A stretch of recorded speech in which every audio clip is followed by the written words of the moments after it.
প্রথমেই বলে নেই সূরাতুল ফালাক এবং সূরাতুন নাস পবিত্র কোরআনের 113 এবং 114 নম্বর সূরা। আমরা জানি আল কোরআনুল কারীমে 114টা সূরা আছে। তার সবচেয়ে বড় সূরা সূরাতুল বাকারা, সবচেয়ে ছোট সূরা সূরাতুল কাউসার। সূরাতুল কাউসার আমরা জানি যে সূরাতুল বাকারা এবং সূরা আল ইমরান আমাদের জন্য পরকালে সুপারিশ করবে। রাসূল সাল্লাল্লাহু আলাইহি ওয়াসাল্লাম বলেছেন, যেই ঘরে সূরা বাকারা তিলাওয়াত করা হয় সেখান থেকে শয়তান চলে যায়। তিনি বলেছেন, কিয়ামতের মাঠে সূরা বাকারা এবং সূরা আল ইমরান মেঘের মতো পাঠকারীকে ছায়া দিবে। তিনি আরও বলেছেন, সূরাতুল মুলক, যে ব্যক্তি সূরা মুলক প্রতি রাতে পাঠ করে, আর ইসলামে রাত শুরু হয় সূর্য ডোবার পর থেকে, আমাদের 12টা 31 মতো নয়, এটা পশ্চিমা সভ্যতা থেকে আসছে, যেটা এখন আমাদের কেবলা। তো ওই সূরাতুল মুলক যে ব্যক্তি সূর্য ডোবার পর থেকে নিয়ে ঘুমানোর আগ পর্যন্ত বা রাতের বেলা পাঠ করবে, রাসূল সাল্লাল্লাহু আলাইহি ওয়াসাল্লাম বলেছেন, কিয়ামতের দিনে তো সুপারিশ করবেই, এছাড়াও এই সূরা তাকে কবরের আযাব থেকে রক্ষা করবে ইনশাআল্লাহ। এটা বিশাল ব্যাপার, এটা একটা বিশাল অ্যামেজিং ব্যাপার।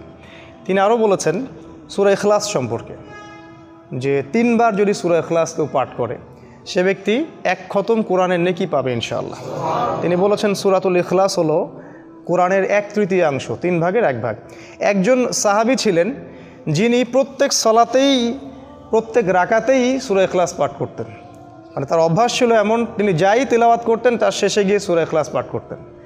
তো মুসল্লিরা একদিন কমপ্লেন করলো রাসূল সাল্লাল্লাহু আলাইহি ওয়াসাল্লামের কাছে যে অমুক ইমাম এই কাজটা করে। তিনি তাকে ডাকলেন এবং জিজ্ঞাসা করলেন যে তুমি এই কাজটা কেন করো? তিনি বললেন, ইয়া রাসূলুল্লাহ সাল্লাল্লাহু আলাইহি ওয়াসাল্লাম, আমি এই সূরাটাকে ভালোবাসি, আমি সূরা ইখলাসকে ভালোবাসি। তিনি বললেন, এই ভালোবাসাই তোমাকে জান্নাতে প্রবেশ করাবে। দেখুন, আপনারা আবু হুরায়রা রাদিয়াল্লাহু আনহুর ঘটনা জানেন। তাকে রাসূল সাল্লাল্লাহু আলাইহি ওয়াসাল্লাম গনিমতের মাল পাহারা দিতে বলেছিলেন। তো চোর আসছিল তার কাছে পরপর 3 রাত, তিনি 2 রাত ছেড়ে দিয়েছিলেন, শেষ রাতে ছাড়েননি, ধরেছিলেন। তো সেই চোর তাকে বলেছিল যে আমাকে যদি তুমি ছেড়ে দাও আজকের মতো, তাহলে আমি তোমাকে এমন একটা আমল শিখিয়ে দিব যেটা তোমাকে সারা রাত শয়তান এবং জিন এবং যাবতীয় অকল্যাণ থেকে হেফাজত করবে। তা আবু হুরায়রা রাদিয়াল্লাহু আনহু বললেন, আমাকে শিখাও, সেটা কি আমল? তিনি বললেন যে যদি তুমি ঘুমানোর আগে আয়াতুল কুরসি তেলাওয়াত করো তাহলে সারা রাত যাবতীয় অকল্যাণ থেকে তুমি হেফাজতে থাকবে। তো তিনি তার কাছ থেকে এই জ্ঞানটা নিয়ে তাকে ছেড়ে দিলেন। পরের দিন সকালে রাসূল সাল্লাল্লাহু আলাইহি ওয়াসাল্লাম বললেন যে তোমার গত রাতের চোরের কি খবর? কারণ আল্লাহ পাক তো তাকে আগেই জানিয়ে দিয়েছেন ওহীর মাধ্যমে।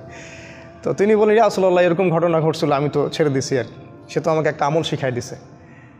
তখন তিনি বললেন যে তোমাকে আমলটা শিখিয়ে দিয়েছে সে ছিল ইবলিস, কিন্তু সে বরাবরই মিথ্যা বলে, এই কথাটা সে সত্য বলেছে।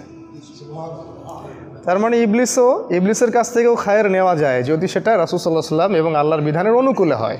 ঠিক আছে? আর আমরা এখন সত্য বা ভালোটা নিতে চাই না।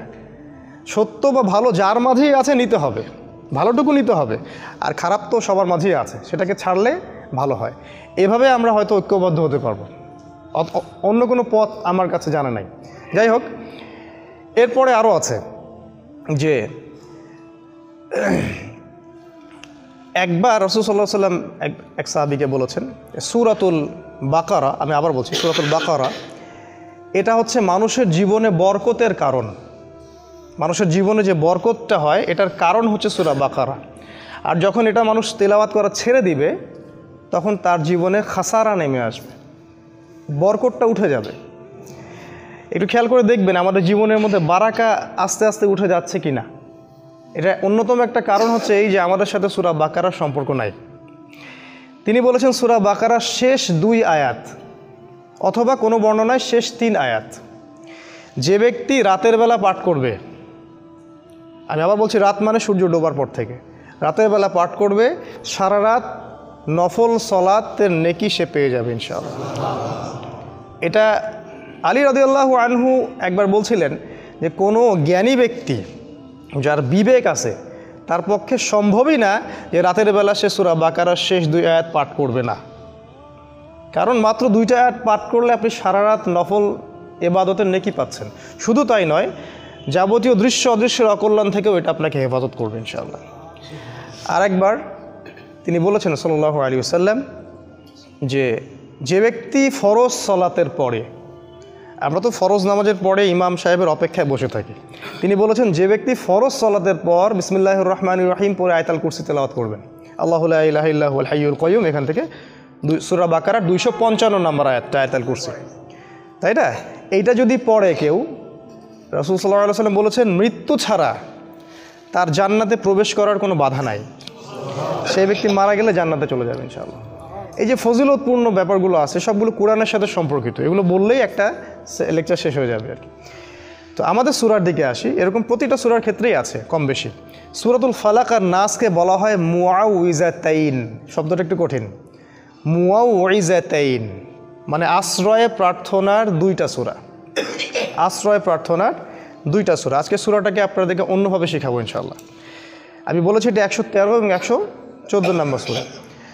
এই সূরাটা মাক্কি, মাক্কি সূরা বোঝেন? যে সূরাগুলো মক্কায় নাজিল হয়েছে হিজরতের আগে, আর যেগুলো মদিনায় নাজিল হয়েছে সেগুলো হলো মাদানী সূরা। মাক্কি সূরাতে কিছু জিনিস কমন থাকে, কমনগুলো হচ্ছে এখানে তাওহীদ, রিসালাত, পরকাল, মৃত্যু, কবর, পুনরুত্থান, এই বিষয়গুলোর আলোচনা বেশি আসছে মাক্কি সূরায়। কারণ শুরুর দিকে তো সবাই অমুসলিম, তাদেরকে আগে না আল্লাহর দিকে নিয়ে আসতে হবে, তারপরে না বিধান প্রয়োগ করবেন, তাই না? বোমা মেরে কি আর ইসলাম কায়েম হয়? আগে মানুষের ভিতরটা তো সংশোধন করতে হবে। এই হলো পদ্ধতি। রাসূল সাল্লাল্লাহু আলাইহি ওয়াসাল্লাম মক্কায় ছিলেন 13 বছর। 13 বছর, এই 13 বছরে যতগুলো সূরা নাজিল হয়েছে সবগুলোকে বলা হয় মাক্কি সূরা। আর হিজরত করার পরে যে সূরাগুলো সেগুলো হলো মাদানী সূরা। মাক্কি সূরার সংখ্যা কত কেউ কি বলতে পারবেন? 86টা, মাশাআল্লাহ। আর মাদানী সূরার সংখ্যা 28টা, মাশাআল্লাহ। এই হলো 114 সূরা। তো এই সূরাতুল ফালাক আর নাস, যেটা আজকে আমাদের আলোচনার টপিক, এটার একটা শানে নজুল আছে। শানে নজুল মানে হচ্ছে নাজিল হওয়ার প্রেক্ষাপট, নাজিল হওয়ার প্রেক্ষাপট। প্রত্যেকটা মনে রাখবেন, প্রত্যেকটা সূরা, প্রত্যেকটা আয়াত এর নাজিল হওয়ার পিছনে কোনো না কোনো ঘটনা আছে। শুধু তাই নয়, যে হাদিসগুলো আমরা জানি এই হাদিসগুলোরও শানে নজুল আছে, এই হাদিসগুলোরও শানে নজুল আছে। তো এখানে আপনাকে খেয়াল রাখতে হবে যে আয়াত বা যে সূরা আপনি পড়ছেন তার পিছনের ঘটনাটা কি, কোন প্রেক্ষাপটে এই আয়াত বা এই সূরাটা নাজিল হয়েছে। যদি আপনি এই পুরো গল্পটা না বোঝেন তাহলে কোরআনের আয়াত দিয়েও আপনি বিভ্রান্ত হতে পারেন। যেমন অনেক ভাই আমাদের জিহাদের আয়াত শুনে কিন্তু বিভ্রান্ত হয়ে যাচ্ছে। আবার অনেক ভাই আছেন যারা হাদিসের কোন হাদিস কোথায় প্রয়োগ করতে হয় সেটার জ্ঞান হারিয়ে ফেলছেন। এখন দেখা যাচ্ছে গরুর মাথা ছাগলের লেজে আর ছাগলের মাথা গরুর লেজে লাগাই দেওয়া হচ্ছে, ঠিক আছে? এটা সমস্যা। তো এই জন্য শানে নজুল জানার দরকার আছে। সূরা ফালাক আর নাসের শানে নজুল হচ্ছে এই যে একবার রাসূল সাল্লাল্লাহু আলাইহি সাল্লামকে জাদু করা হয়েছিল। মারাত্মক ব্যাপার, আমাদের নবীকে জাদু করা হয়েছিল। জাদু সত্য, রাসূল সাল্লাল্লাহু আলাইহি সাল্লাম জাদুগ্রস্ত নিজেই হয়েছিলেন, ঠিক আছে? আর জাদু যে সত্য এর প্রমাণে কোরআনে অসংখ্য আয়াত আছে, অনেক আয়াত আছে। ওই মুসা আলাইহিস সালামের রাগ থেকে শুরু করে কিয়ামতের রাগ পর্যন্ত জাদু থাকবে, এর অস্তিত্ব আছে। সমস্যা হচ্ছে এগুলো প্র্যাকটিস করা আমাদের জন্য হারাম। কেউ যদি জাদু প্র্যাকটিস করে, ইসলামের শরীয়ত অনুযায়ী তার শাস্তি কি জানেন? তাকে হত্যা করতে হবে, এটা তার শাস্তি। ইসলামিক স্টেটের যিনি প্রেসিডেন্ট থাকবেন তার আদেশে সেটা হবে। যেমন আমাদের মৃত্যুদণ্ড, ঠিক ওই রকম জাদুর শাস্তি মৃত্যুদণ্ড। যাই হোক, আমাদের নবীকে জাদু করা হয়েছিল, করেছিল এক ইহুদি মহিলা। ইহুদি মহিলা, তার মানে ইহুদিরা জাদুতে পাণ্ডিত্য রাখে। আজকের দিন পর্যন্ত ইহুদিরা জাদু প্র্যাকটিস করে, আজকের দিন পর্যন্ত। এবং তারা সায়েন্স বলে যত কিছু প্রচার করছে সব কিছু সায়েন্স নয়, এর পিছনে আছে সেহের বা জাদু। ইভেন আপনি টেলিভিশন সেটের মধ্যে যা যা দেখছেন তার পিছনেও আছে সেহের বা জাদু। আমাদের মা বোনদেরকে ঘন্টার পর ঘন্টা ধরে রাখছে টেলিভিশন, আইসোলেশন, হিপনোটাইজ করে ফেলছে, নেশা হয়ে গেছে। অনেক রকম জাদু আছে। আমি জাদু নিয়ে 5টা খুতবা দিতে পারবো ইনশাআল্লাহ, কারণ আমার স্টাডিজ ওই বেসটাই জাদু, সেহের।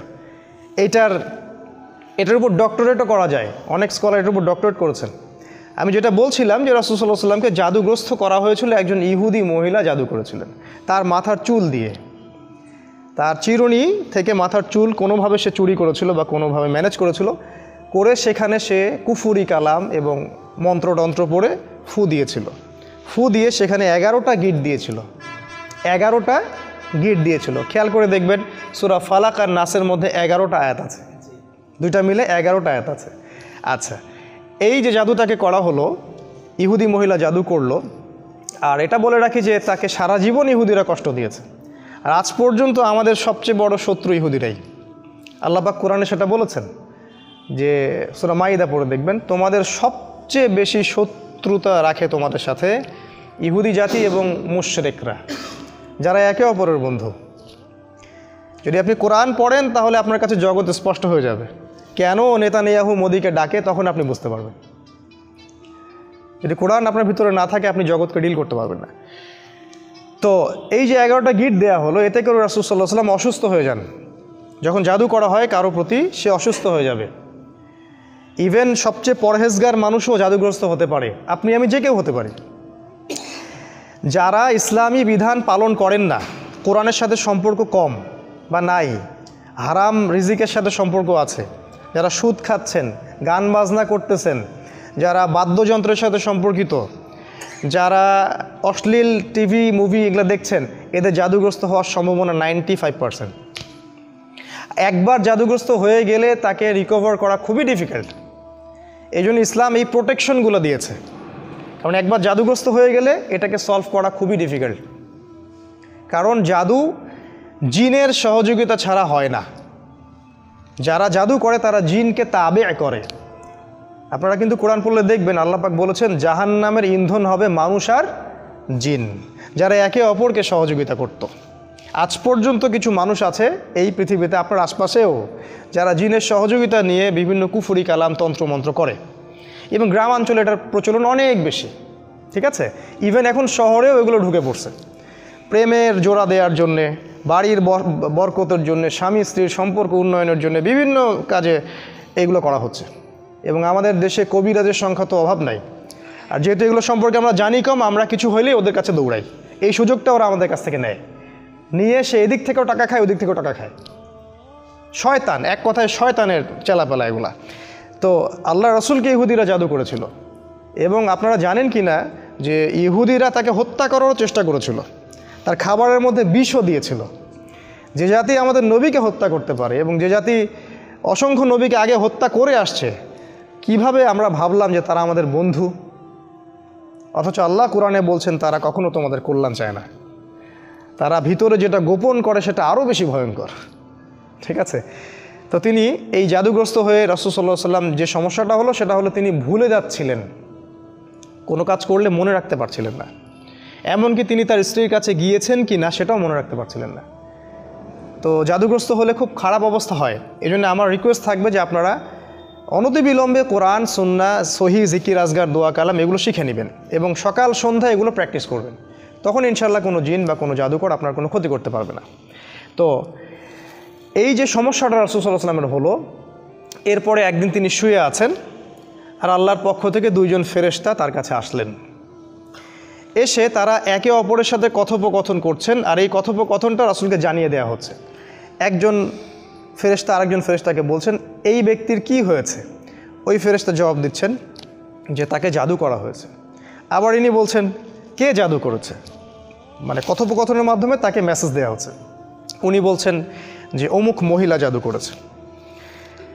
তিনি বলছেন জাদু কি দিয়ে করা হয়েছে? উনি বলছেন জাদু চুল দিয়ে করা হয়েছে। ইনি বলছেন জাদু উপকরণ কোথায় আছে? উনি বলছেন জাদুর উপকরণ অমুক কুয়ার নিচে আছে, অমুক কুয়ার নিচে আছে। এবার তিনি মেসেজ পাইলেন যে জাদুর উপকরণ আসলে কোথায় আছে। এই মেসেজ তো আর আমরা পাবো না কেউ জাদুগ্রস্ত হয়ে গেলে, তখন জিনকে সামনে হাজির করায় কথা বলতে হয়, তারপরে সে উপকরণ বলে দেয়।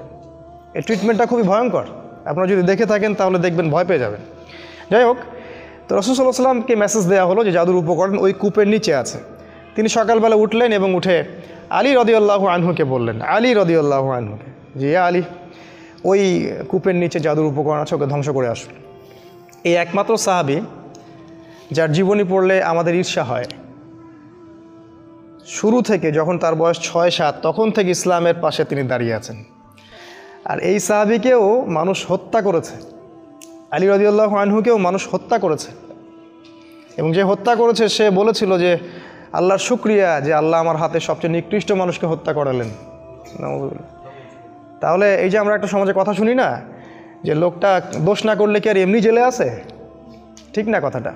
ভালো মানুষকেই এইভাবে মরতে হয়েছে, শুধু তাকে নয়, উসমান রাদিয়াল্লাহু আনহুকে শাহাদাত বরণ করতে হয়েছে, ইভেন আমাদের রসুলকে বিষ প্রয়োগ করা হয়েছে, অনেক নবীকে হত্যা করা হয়েছে। যাই হোক, তার জীবনীটা পড়লে দেখবেন যে তিনি শুরু থেকে ইসলামের পাশে একদম পাথরের মতো, পাহাড়ের মতো। তো উনি গেলেন, গিয়ে ওই উপকরণটাকে ধ্বংস করলেন এবং রাসূল সাল্লাল্লাহু আলাইহি ওয়াসাল্লাম কাছে এসে অনুমতি চাচ্ছেন যে ইয়া রাসূলুল্লাহ, আমাকে অনুমতি দেন, যে আপনাকে জাদু করেছে ওকে আমরা গর্দান উড়িয়ে দেব, গর্দান উড়িয়ে দেব। এবং সাথে উমর রাদিয়াল্লাহু আনহু ছিলেন, কারণ তো বিশাল অপরাধ, ইসলামিক স্টেটের যিনি ডিপার্টমেন্ট অফ প্রেসিডেন্ট তাকে আপনি জাদু করেছেন। এখন তো ইসলামিক স্টেটের বা একটা দেশের কাউকে যদি সামান্য একটা ওয়ার্ডও বলা হয় তাহলে তো তার অবস্থা খারাপ, আর সেটা তো বিশাল ব্যাপার। কিন্তু আমাদের নবী মুহাম্মদ সাল্লাল্লাহু আলাইহি ওয়াসাল্লাম ছিলেন মানবতার মুক্তির দূত।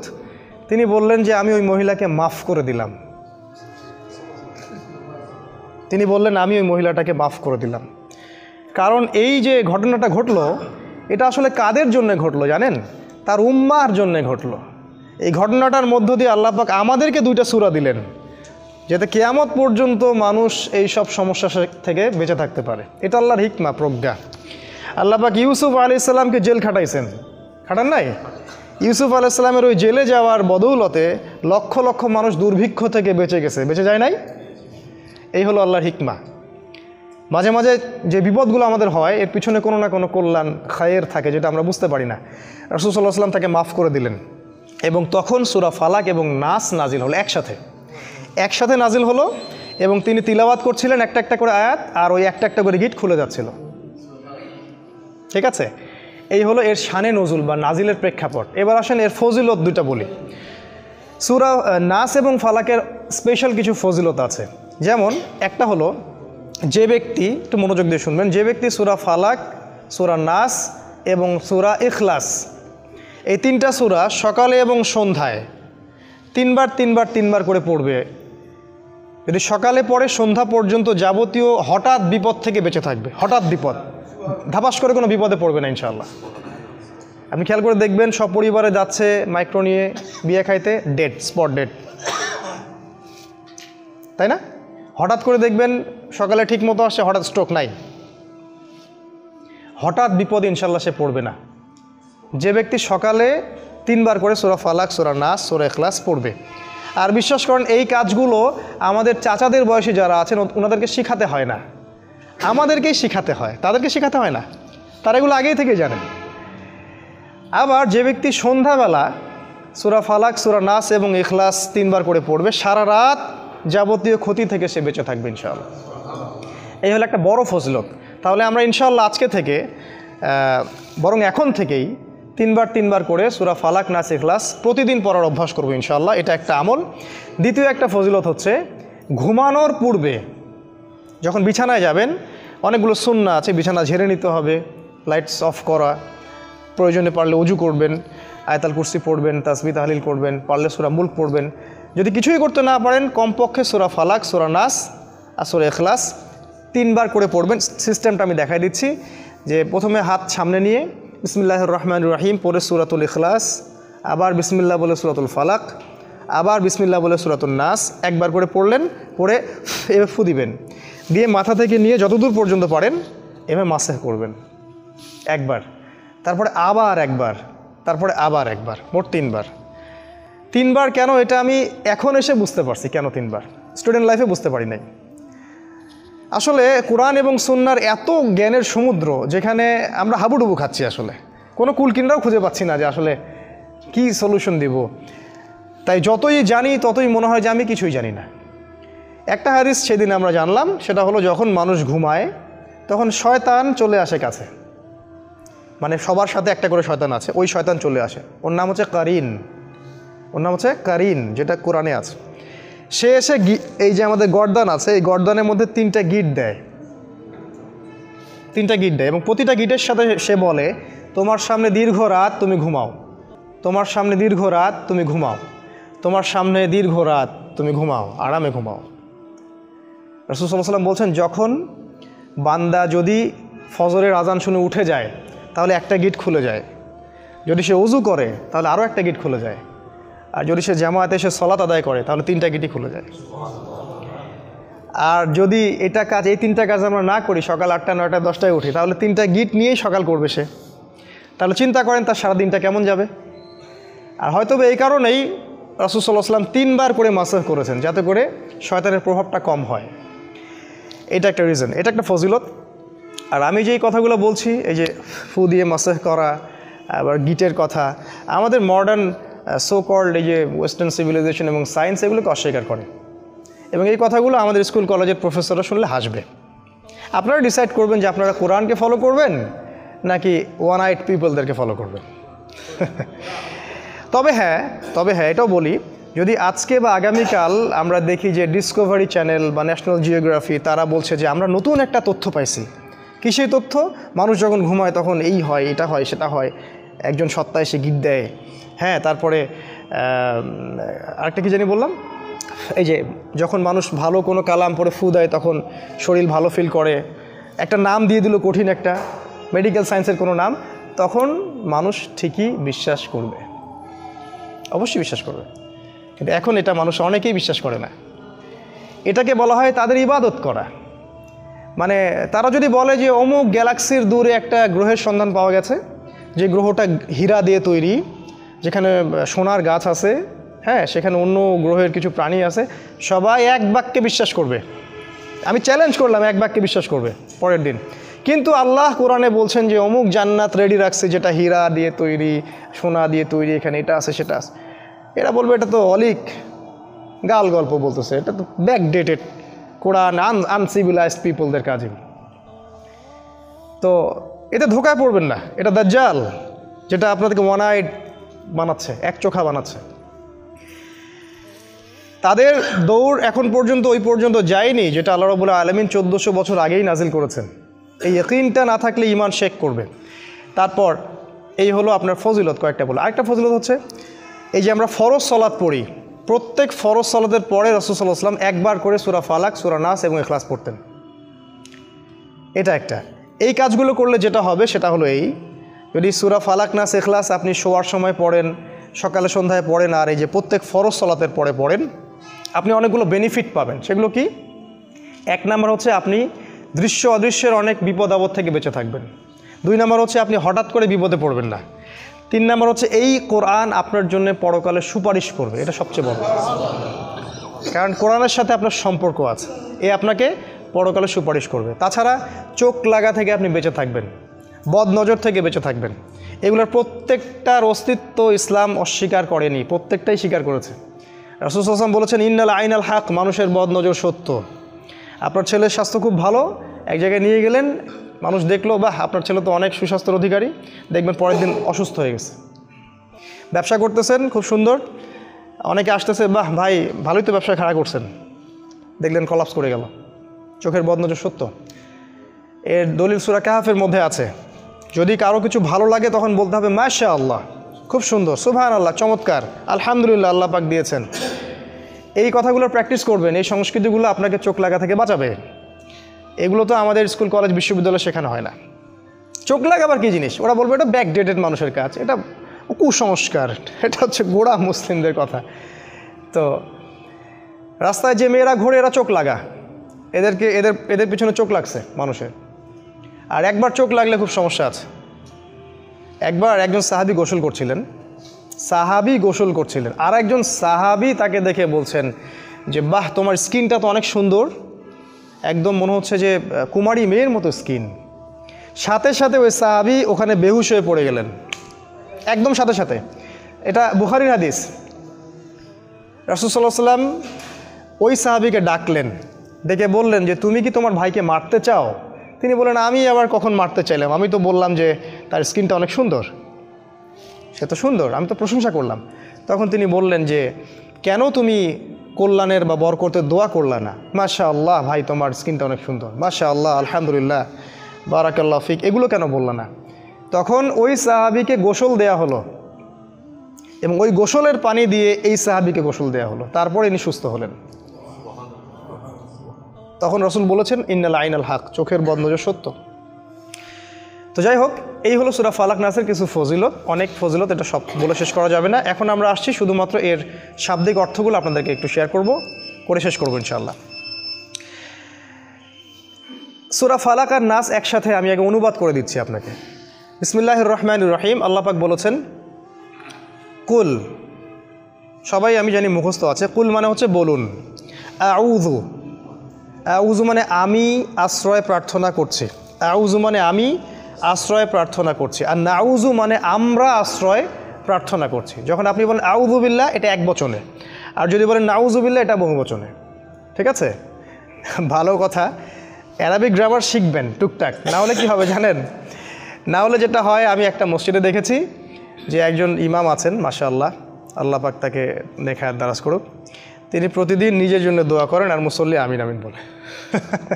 তিনি প্রতিদিন নিজের জন্য দোয়া করেন, সব এক বচনে তার জন্যই দোয়া করেন। আল্লাহ, হে আল্লাহ আমাকে বার্ধক্য থেকে বাঁচাও, হে আল্লাহ আমাকে কবরের আযাব থেকে বাঁচাও, হে আল্লাহ আমাকে রিজিকে বরকত দাও, আর সবাই আমিন আমিন বলে উঠে চলে যায়। তাহলে তাদের দোয়ার কি হইল? তো দোয়া বহু বচনে করতে হতো। যাই হোক, অ্যারাবিক গ্রামার একটু শিখবেন টুকটাক। কুল মানে বলুন, আউযু মানে আমি আশ্রয় প্রার্থনা করছি, বিরব্বিল ফালাক, বিরব্বিল ফালাক। বিরব্বি মানে রবের কাছে বা রবের নিকটে, আর ফালাক মানে হচ্ছে সকাল বা প্রভাত বা উষা। এ আয়াতের সরল অর্থ হলো বলুন, হে নবী আপনি বলুন যে আমি সকালের রবের কাছে আশ্রয় প্রার্থনা করছি। এটা প্রথম আয়াত। তারপরে হলো মিন শাররি মা খালাক। মিন মানে হতে, আর শার মানে হচ্ছে ক্ষতি। শারুন মানে ক্ষতি বা অনিষ্ট বা অকল্যাণ। মা খালাকা মানে যা কিছু তিনি সৃষ্টি করেছেন। আল্লাহ পাক যত কিছু সৃষ্টি করেছেন, সমস্ত সৃষ্টির ক্ষতি থেকে আমি আল্লাহর বা সকালের রবের আশ্রয় প্রার্থনা করছি। সমস্ত সৃষ্টি পড়ে গেল এখানে, এক কথায় সব শেষ। আর আল্লাহ নিজে এবং তার কালাম কোরআন, আল্লাহ নিজে এবং তার কালাম কোরআন বাদ দিয়ে সবই তো তার সৃষ্টি। আল্লাহ নিজে এবং তার কালাম কোরআন বাদ দিয়ে সব কিছুই তার সৃষ্টি। তো এই সমস্ত সৃষ্টির কোনো না কোনো অকল্যাণও আছে। এই অকল্যাণগুলো থেকে আমি হে আল্লাহ আপনার আশ্রয় প্রার্থনা করছি, সকালের রবের আশ্রয় প্রার্থনা করছি। তারপরে 3 নম্বর আয়াতে আসেন, ওয়া মিন শাররি গাসিকিন ইযা ওয়াকাব। ওয়া মানে এবং, মিন শাররি মানে ক্ষতি থেকে, গাসিক মানে হচ্ছে রাত, গাসিক মানে রাত, এই যে রাত। ইযা ওয়াকাবা মানে যখন সেটা গভীর হয়, মানে গভীর রাতের অনিষ্ট থেকে বা ক্ষতি থেকে আমি আল্লাহর আশ্রয় প্রার্থনা করছি। তার মানে গভীর রাতের মধ্যে ক্ষতি আছে, যেটা আমাদের আজকে 31st নাইটের কনসার্ট যারা করবে ওরা বুঝবে না। তো এই হলো 3 নম্বর আয়াত। 4 নম্বর আয়াত আসেন, তারপর কি, ওয়া মিন শাররিন নাফাসাতি ফিল উকদ। এটা ডেঞ্জারাস আয়াত।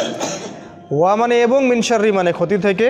এই যে নাফাসাত, এই শব্দটার অর্থ হচ্ছে জাদু করিনি মহিলারা। যত মহিলারা জাদু করে, আর জাদুর সাথে মহিলার সম্পর্ক আমি বললাম শুরুতে, জাদুর সাথে ম্যাক্সিমাম সময় মহিলাদের সম্পর্ক থাকে। বেশিরভাগ মহিলারাই জাদু করে, সাধারণত জাদু চর্চা করে, প্র্যাকটিস করে। এইসব মহিলাদের জাদু থেকে বা জাদু করিনি মহিলাদের থেকে ফিল উকদ। উকদ মানে হলো যে গিট, আমি যে বললাম গিটের মধ্যে ফু দিয়ে রাসূলকে জাদু করেছিল, ওই গিটে ফু দেয়া জাদু করিনি মহিলাদের ক্ষতি থেকে আল্লাহর আশ্রয় প্রার্থনা করছে। আর একটা হচ্ছে শেষের আয়াত, ওয়া মিন শাররি হাসিদিন ইযা হাসাদ। ওয়া মিন শাররি আগের মতো এবং ক্ষতি থেকে, হাসিদ মানে হচ্ছে হিংসুক, হাসিদ মানে হিংসুক, ইযা হাসাদা যখন সে হিংসা করে।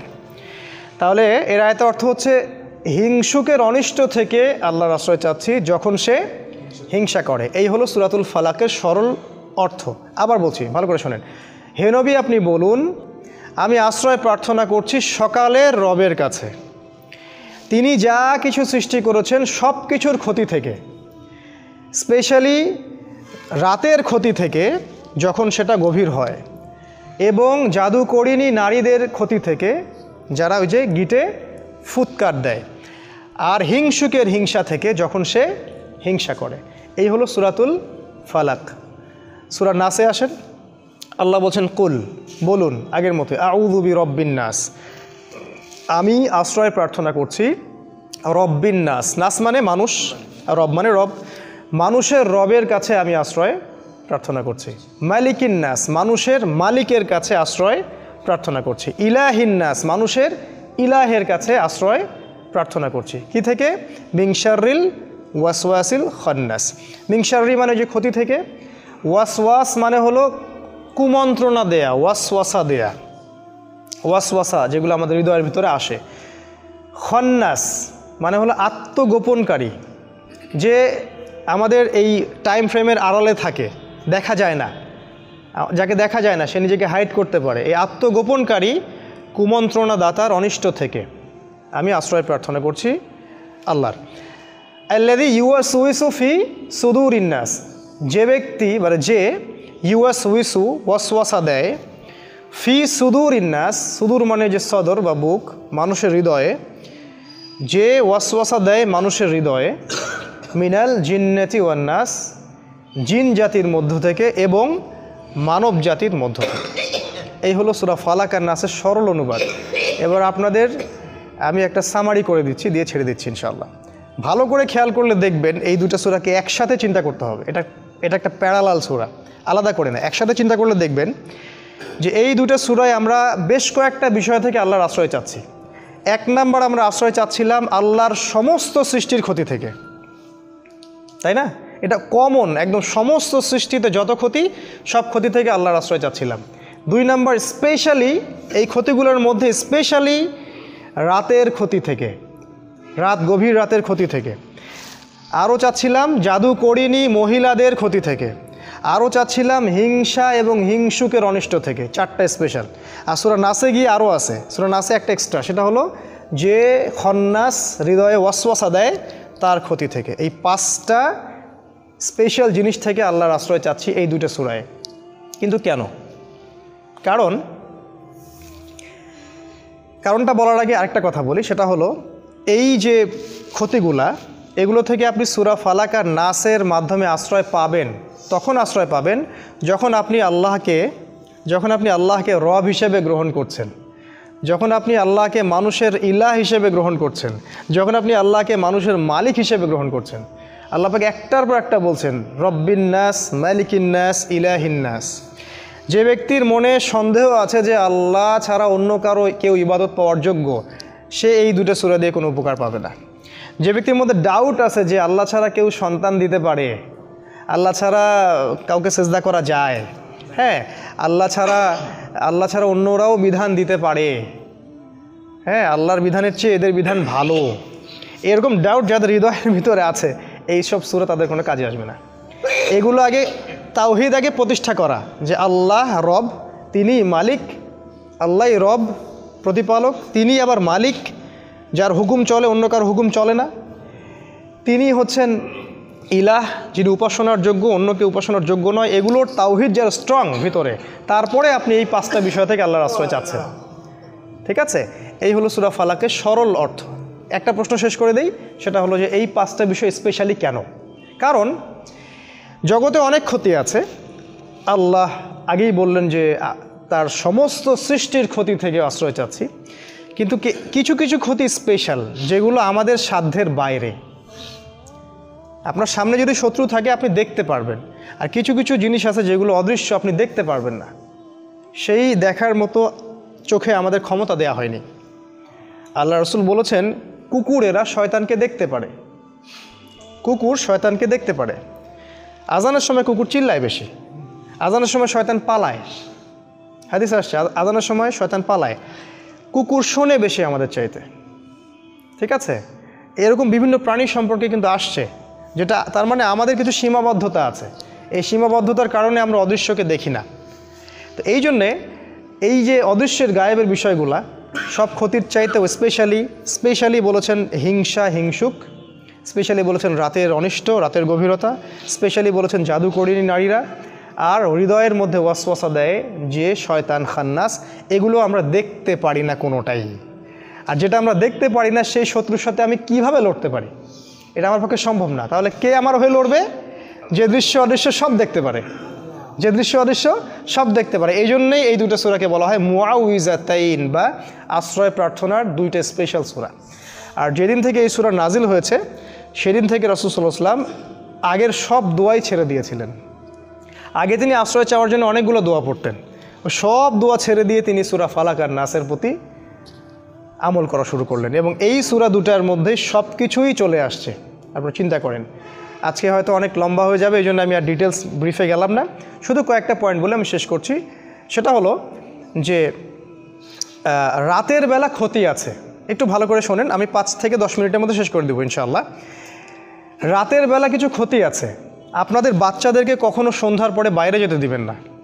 রাসূল বলেছেন সন্ধ্যার সময় বাচ্চাদেরকে ঘরের ভিতরে রাখবে, কারণ সন্ধ্যায় সময়ে জিন জাতি বের হয় যাদেরকে তোমরা দেখো না, এবং তারা আমাদের কখনো কল্যাণ চায় না। বেশিরভাগ জিনই দুষ্ট প্রকৃতির, তারা কিন্তু চ্যালেঞ্জ করছে আল্লাহকে যে এদেরকে আমি জাহান্নামে নিয়ে যাবই। একটা বার যদি জিন কাউকে আক্রমণ করে ফেলে তাহলে তাকে সলভ করা অনেক ডিফিকাল্ট আছে। আমি বারবার বলছি, তো সন্ধ্যাবেলায় খেয়াল রাখবেন বাচ্চারা যেন বাইরে না যায়। আর এখানে এই সূরা রাতের কথা আসছে, গভীর রাতে রাসূল সাল্লাল্লাহু আলাইহি ওয়াসাল্লাম বাইরে ঘোরাফেরা করতে নিষেধ করছেন। তিনি বলেছেন গভীর রাতে এমন অনেক মাখলুক আকাশে এবং জমিনের মাঝখানে থাকে যাদেরকে তোমরা দেখতে পারো না। তাই গভীর রাতে আমরা যদি বাইরে যেন না যাই আর কি। আসলে আমাদের সিস্টেম চেঞ্জ হয়ে গেছে তো, আর রাত এখন দিনের জায়গায়, দিন রাতের জায়গায়, এই জন্য এগুলো আমরা কেয়ার করি না, কিন্তু সমস্যাগুলো কিন্তু ঠিকই হচ্ছে। তারপরে আরও ব্যাপার আছে, সেটা হলো যে আমাদের সন্তানদেরকে এবং পরিবার পরিজনদেরকে সবসময় ঝাড়ফুঁক করবেন। ঝাড়ফুঁক মানে আমি তাবিজ ঝুলানো বুঝাইনি, আমি বুঝিয়েছি যে সূরা ফালাক, নাস, আয়াতুল কুরসি, সূরা বাকারা এগুলো পড়ে পড়ে ফু দিবেন। আর যারা পড়তে জানেন না তারা অডিও টেপ শুনতে পারেন, অডিও টেপ রেকর্ডিং বাসায় ছেড়ে দিবেন, ওখান থেকে দেখবেন শয়তান ইনশাল্লাহ চলে যাবে। আপনি যদি কোরআন পড়তেও না জানেন, আমার রিকোয়েস্ট হচ্ছে, কাইন্ডলি রিকোয়েস্ট হচ্ছে, কোরআন শুনবেন। কোরআন এমন একটা কিতাব, শুনতে শুনতে ওই বইয়ের প্রতি আপনার ভালোবাসা তৈরি হয়ে যাবে। একসময় আপনি ইনশাল্লাহ পড়তেও বসবেন ইনশাআল্লাহ। কোরআনের সাথে সম্পর্ক তৈরি করুন ইনশাআল্লাহ। আরও কিছু আমি টিপস দিতে যাচ্ছিলাম, সেটা হলো জাদু। এটা থেকে সেফ থাকার জন্য সকাল এবং সন্ধ্যায় অনেক আমল আছে। ফজরের পরে, মাগরিবের পরে আমলগুলো ছাড়বেন না। প্রিয় সম্মানিত ভাইয়েরা, আমার চাচার বয়সী যারা আছেন সবাইকে বলছি যে এই আমলগুলো কখনো ছাড়বেন না। যদি ছেড়ে দেন, আমি নিজের জীবন থেকে বলছি, যদি একটা দিনও আপনি আমলে গাফেলতি করেন, সেই দিনই কোনো না কোনো অ্যাক্সিডেন্ট হতে পারে, সেই দিনই হতে পারে। সো সকালে সন্ধ্যায় যে জিকির আজগারগুলো আছে সেগুলো দিকে একটু বেশি শক্তিশালী হতে হবে। যেমন কমন কিছু, আয়াতুল কুরসি আছে, সূরা বাকারার শেষ 2 আয়াত আছে, সূরা হাশরের শেষ 3 আয়াত আছে না, তারপরে ওই যে তাসবিহ তাহলিল আছে, সুবহানাল্লাহ, আলহামদুলিল্লাহ। দোয়া যদি হিসাব করেন 50টা পার হয়ে যাবে। আমি কিছু দোয়ার বইয়ের নামও সাজেস্ট করছি, যেমন আইনে রসুল একটা দোয়ার বই আছে, অথবা হিসনুল মুসলিম, সবচেয়ে বেস্ট একটা দোয়ার বই হিসনুল মুসলিম কিনতে পারেন। হানাফি মাযহাবের একটা অনেক ভালো বই আছে, সেটা হলো হিসনে হাসিন, সেই বইটা আমার বাসাতেও আছে, ওইটাও ফলো করতে পারেন। তারপরে রুকিয়া একটা বই আছে, সেটাও ফলো করতে পারেন। তারপরে সহি দোয়া ঝাড়ফুঁক একটা বই আসছে মদিনা থেকে, সেটাও ফলো করতে পারেন। অনেক বই আছে, এই বইগুলো কালেক্ট করবেন এবং সকাল সন্ধ্যার দোয়াগুলো পড়বেন, তাহলে ওই জাদু এবং চোখ লাগা, বদনজর, জিনগ্রস্ততা এগুলো থেকে ইনশাল্লাহ আপনারা সেফ থাকবেন। আর একটা ক্ষতি বলছিলাম যে মহিলা, খুব সাবধান, জাদুকরী মহিলা, কবিরাজ, এদের থেকে খুব সাবধান। রাসূল বলেছেন যদি কোনো ব্যক্তি কোনো গণকের কাছে যায়, গিয়ে খালি বলে যে দেখেন তো আমার ভবিষ্যৎটা, এগুলো হচ্ছে না আমাদের দেশে, টিয়া পাখি নিয়ে রাস্তায় বসে থাকে না, আপনাদের মনে হয় এই মসজিদের সামনেও বসেছিল একদিন। তো রাসূল বলছেন যদি সে যায় খালি জিজ্ঞাসা করে যে দেখেন তো আমার ভাগ্যে কি আছে, সে বিশ্বাস করে না, খালি জিজ্ঞাসা করেছে, তার 40 দিনের সালাত বাতিল, বলার সাথে সাথেই। আর যদি গণক যা বলেছে ওইটা যদি সে বিশ্বাস করে, ইয়াকিন করে নেয় যে হ্যাঁ আমার ভালো হবে, চাকরি বাকরি শুনল, রাসূল সাল্লাল্লাহু আলাইহি ওয়াসাল্লাম বলছেন তার নাম এই যে কোরআন অস্বীকারীদের খাতায় লিখে দেওয়া হবে। আর এই হাদিসগুলো আমাদের বেশি চর্চার দরকার ছিল, দুর্ভাগ্যজনক এগুলো আমরা জানিও কম, আমলও কম, এই জন্য আমাদের দেশে দেখবেন এগুলোর প্রচলনটা অনেক বেশি। তো এগুলো থেকে সাবধান। আরেকটা বিষয় শেষ করছি, সেটা হলো যে হিংসা আর হিংসুক, এটা খুব মারাত্মক। রাসূল বলছেন যে হিংসা করে, মানে আপনি জাস্ট হিংসা করছেন, তাহলে আপনার আমল নামার যে নেকিগুলো আছে এগুলো পুড়ে যাবে, নাউজুবিল্লাহ। রাসূল বলেছেন যে হিংসা করে, হিংসা তার নেক আমলগুলোকে খেয়ে ফেলে, ঠিক যেমন করে আগুন কাঠকে খেয়ে ফেলে, ঠিক এইভাবে নেক আমলকে হিংসা খেয়ে ফেলে। সো আমরা হিংসা থেকে দূরে থাকব। হিংসা আর ঈর্ষা কিন্তু এক জিনিস নয়। হিংসা হচ্ছে যে তোকে আল্লাহ যা দিয়েছে সেটা ধ্বংস হয়ে যাক, খারাপ নেগেটিভ জিনিস চিন্তা করা। আর ঈর্ষা হচ্ছে যে আমিও যদি ওই লোকটার মতো আল্লাহর পথে দান করতে পারতাম, আমিও যদি ওই লোকটার মতো আল্লাহর পথে মানুষকে দাওয়াত দিতে পারতাম বা ভালো কিছু বলতে পারতাম, আমি কোরআনে জ্ঞান পাইতাম, এগুলো ঈর্ষা জায়েজ।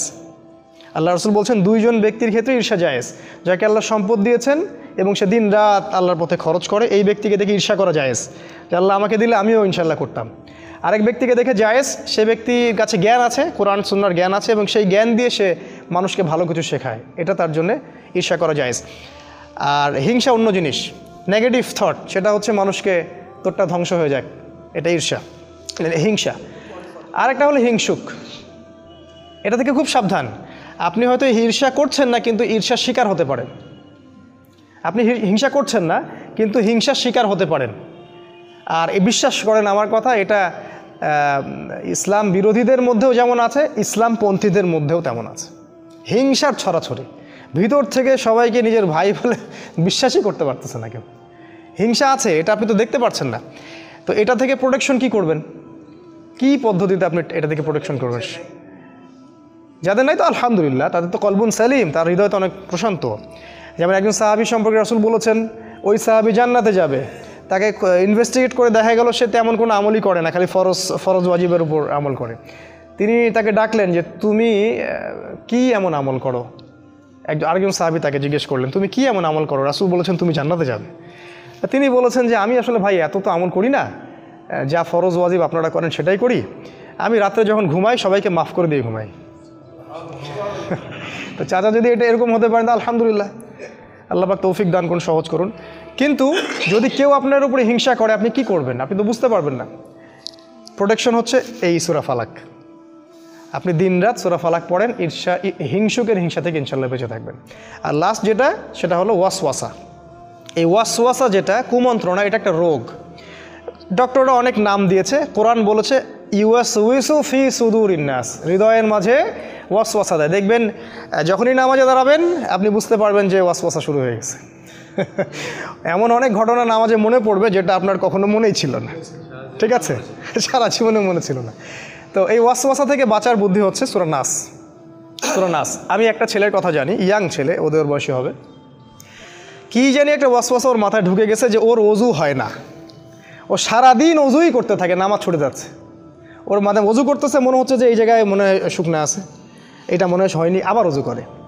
আবার কিছু মানুষ আছে টয়লেট করে আসে, এই ওয়াসওয়াসা মাথায় ঢুকছে যে টয়লেট মনে হয় একটু 1 ফোঁটা 2 ফোঁটা পেশাব মনে বের হইলো, আবার সে দৌড়াচ্ছে পেশাবখানায়, আবার ওখানে একটু হাঁটাহাঁটি করতেছে, মানে ওর মাথায় ঢুকে গেছে যে কিছু না কিছু বের হচ্ছে। এগুলো শয়তানি ওয়াসওয়াসা।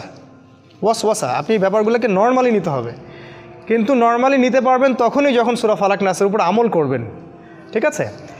এগুলো ওয়াসওয়াসা। আরও ওয়াসওয়াসা আছে, যেমন আমাদের হৃদয়ের মধ্যে অনেক সময় অনেক চিন্তা আসে, এগুলো কমন, এটা নিয়ে আপনি উদ্বিগ্ন হবেন না। রাসূলের কাছে সাহাবীরা বলেছিলেন যে আমাদের মাঝে এমন অনেক চিন্তা আসে যেগুলো প্রকাশ হওয়াটা আমরা কষ্টকর মনে করি। রাসূল বলেছেন এটা হচ্ছে ঈমানের লক্ষণ, এটা ঈমানের লক্ষণ। যখন এরকম কোনো ওয়াসওয়াসা আসবে আপনি বলবেন আমানতু বিল্লাহি ওয়া রাসূলিহি, আমানতু বিল্লাহি ওয়া রাসূলিহি। এই হলো সূরা ফালাক নাসের সংক্ষিপ্ত আজকের আলোচনা। অনেক আলোচনা করার ছিল, যেহেতু আপনাদের ধৈর্যচ্যুতি হবে, শেষ একটা হাদিস বলে আমি শেষ করছি। সেটা হলো যে রাসূল সাল্লাল্লাহু আলাইহি ওয়াসাল্লাম বলেছেন যে আল কোরআন হুজ্জাতুন লাকা আও আলাইকা। এই হাদিসটা যদি মনে রাখি আমাদের যথেষ্ট। তিনি বলেছেন এই কোরআন, অর্থাৎ এই কোরআন কিয়ামতের মাঠে তোমার পক্ষে অথবা বিপক্ষে আল্লাহর কাছে বিচার দিবে বা সাক্ষী দিবে, হয় পক্ষে না হলে বিপক্ষে। তাহলে এখন আমরা ঠান্ডা মাথায় ভাবি যে কি করলে কোরআন আমাদের পক্ষে সাক্ষী দিবে আর কি করলে আমাদের বিপক্ষে সাক্ষী দিবে। আর বিশ্বাস করেন কোরআন যার বিপক্ষে সাক্ষী দিবে তার নাজাতের কোনো পথ নাই। আরেকটা হাদিস রাসূল সাল্লাল্লাহু আলাইহি ওয়াসাল্লাম বলেছেন ইন্নাল্লাহা ইয়ারফাউ বিহাদাল কিতাবি আকওয়ামান, আল্লাহ পাক বহু সম্প্রদায়কে এই বইয়ের দ্বারাই উন্নত করেন, মর্যাদামণ্ডিত করেন। ওয়া ইয়াদাউ বিল আখরিন, আর অসংখ্য সম্প্রদায়কে আল্লাহ পাক এই বই না মানার কারণেই অপদস্থ করেন। আল্লাহ পাক আমাদের সবাইকে কোরআনের কাছে ফিরে আসার তৌফিক দান করুন, আমাদেরকে এই ধারাবাহিকভাবে কোরআন শেখার আল্লাহ পাক তৌফিক দান করুন। আল্লাহ পাক কোরআনের মাধ্যমে আমাদের হায়াতের রিজিকে বারাকা দান করুন, আমাদেরকে দৃশ্য অদৃশ্যের সমস্ত বিপদ আপদ থেকে আল্লাহ পাক বাঁচিয়ে রাখুন। আমাদের বাচ্চা এবং নেক্সট প্রজন্মদেরকে আমরা যেন কোরআনের আলোয় আলোকিত করতে পারি এবং ওদেরকে শেখাতে পারি, সেই তৌফিক আল্লাহ পাক দান করুন। নিয়মিত কোরআন তেলাওয়াতে তৌফিক দান করুন এবং আল্লাহ পাক আমাদের হালাল রুজিকের পথ করে দিন। সূরা ফালাক এবং নাসের উপর আমল করার তৌফিক আল্লাহ পাক দান করুন। সবাই একটু দোয়া পড়ি। সুবহানাকা আল্লাহুম্মা ওয়া বিহামদিকা নাশহাদু আল্লা ইলাহা ইল্লা আনতা নাস্তাগফিরুকা ওয়া নাতুবু ইলাইক। আসসালামু আলাইকুম।